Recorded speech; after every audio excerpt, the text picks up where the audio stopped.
The best and worst things in boxing, October 2024.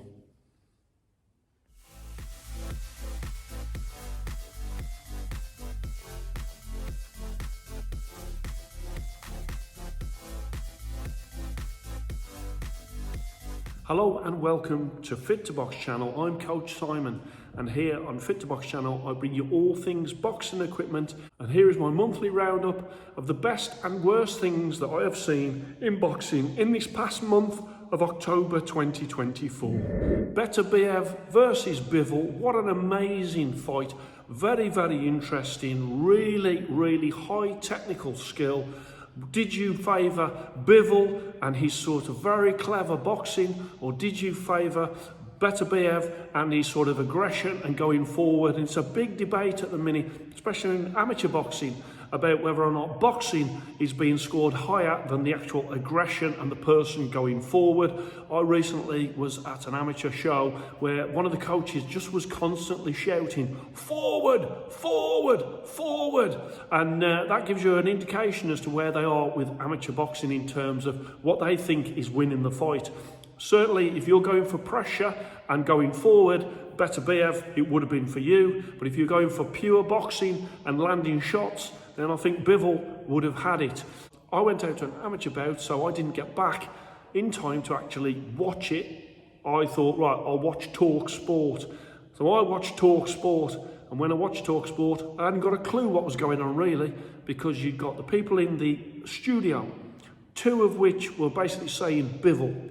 One in the studio was saying it was a draw, and then they went across to Riyadh, and the two guys there, Gareth A. Davis and Spencer Oliver, both of them fought Beterbiev. So I was totally confused by watching Talk Sport. I had no idea who'd won it. So I had to watch it the next day. So it really was difficult to score. In terms of what I scored it, I watched it without any sound on. I had it 5-5 going into the 10th round, and I don't think Bivol did enough in the last two rounds, but I could easily see how people had Bivol ahead, whether it was one round ahead to Bivol or one round ahead to Beterbiev, or even a draw. Having watched it and tried to score it, I could easily see how those guys in Talk Sport, how they had it so different. Difficult fight to score, but an amazing contest. Let's hope we see that again. Speaking of Bivol, Box Raw did come out with a whole new range of Bivol gear, both sort of tops and t-shirts, and also some really nice wraps that I've got a pair of. I really like them.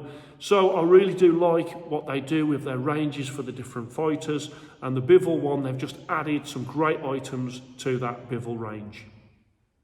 Still on Box Raw, and Grodex was aiming shots at Box Raw about their punch bag design. What do you think?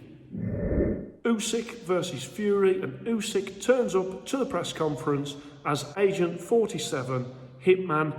Let me tell you what a character Usyk is. I absolutely love that. He turned up, he just had the demeanour, he got his suitcase, got Tyson Fury to sign a picture of Usyk actually punching Tyson Fury. Great show. I just think he brings something different to the table each time, Usyk. Great showman. He doesn't even have to say a lot. He just, with what he does. So that I thought was superb. Something that did make me laugh was TNT Sports when they put the Tyson Fury, the 6'9" Tyson Fury, on a seat next to the 5'7" Anthony Crolla, and the way they arranged the seating, it looked like Tyson Fury was the same size. Unbelievable to see that they did that. I mean, there's a big hulking guy, 6'9" Tyson Fury, and as you can see from the picture, they made him look like he was just a normal sized guy. He must have been sitting on the floor. In the press conference, Chris Eubank was aiming shots at all promoters. He was basically having a pop at them all, and Frank Warren, in return, stood in front of him while he was doing his arms in the air. Nice bit of positioning there by Frank. He knew what he was doing. Great to see Mike Tyson wearing Hit and Move's head guard, a head guard that I first come onto the channel and I said to everyone how great this head guard is, and also that I awarded it the Fit to Box Cheek Head Guard title. That's how much it impressed me. I did say in my video, it reminded me of the small head guards that Mike Tyson used to wear, and Mike Tyson in his fight coming up with Jake Paul has decided to go the hit and move route with that head guard. I think it's perfect for him. The size of it, how sleek it is, and it looks absolutely superb. Mike Tyson was also using Venom gloves. You can see the design that Venom have gone for with the old sort of face tattoo on the gloves as well. So Venom and Mike Tyson teaming up to produce those gloves. Speaking of Mike Tyson, I saw this Dust of Gods jacket. Mike Tyson jacket looks absolutely superb. Really love it. Really looks great at the front and at the back. The only downside is the price, $1,750 US. I'll not be buying that. Some great Japanese custom fight gear that I saw this month on Instagram. Some really stunning items, both ring jackets and also shorts. I don't think I've ever seen so many advertisements and sponsors on a pair of shorts. Art and Jelly, again, I keep highlighting this custom brand on the actual best and the worst, because every single month they do some designs that I absolutely love. The Scarface Hyper KO 2.0 and also some other Nike Hyper KO 2.0 designs that I think are absolutely superb.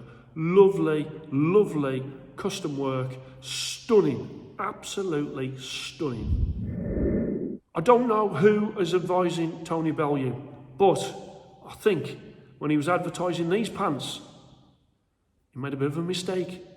To be honest, it's not Tony's best look. Absolutely love watching Tony Bellew in his career. Really great boxer. Love what he did, but I think the pants look could have been better. Aztec custom winning head guard. As you can see, stunning design. I'm just loving at the minute how these customizers are really going to town, whether it's boots, head guards, gloves, whatever it is. We have really turned a corner when it comes to customization. And things like this, for me, are absolutely superb. Talk about stand out in the gym. This was a bit of a weird one. You got a guy on a punch bag. I've never seen one of them punch bags before, but I've also never seen two blokes with medicine balls throwing them at the boxer as he's trying to work out on the bag. In my opinion, absolutely ridiculous. Something close to my heart in the last month, and that is, in amateur boxing, we have something called Match with Care. Match with Care is when you are matching your boxers, your young boxers, your 10, 11, 12, 13, 14, 15, 16-year-old boxers, and you're saying they're match with care. What you're saying is that they might not be too strong, they might not be that confident. You're basically saying that they need to be treated, as it says, match with care. And normally you have a match with care against another match with care kid, and you can get a good bout, even though the both of the two maybe a little limited in their skills currently. But a match with care really should be definitely that.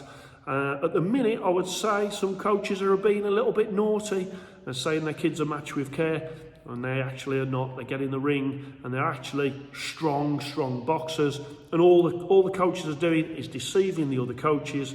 They're lying to the other coaches to get a cheap win, and then they've got the audacity to jump around the ring like they've won a world title, when really what they've done is they've just lied to get a win. I mean, it's not impressive. Once again, so another example of tying up gloves incorrectly. If your coach is tying your gloves like this, I would suggest you go to a different club. They obviously know nothing about boxing gloves if they're tying their wrists like this. There's no way that you can get a good, strong wrist if you're tying the laces in that manner.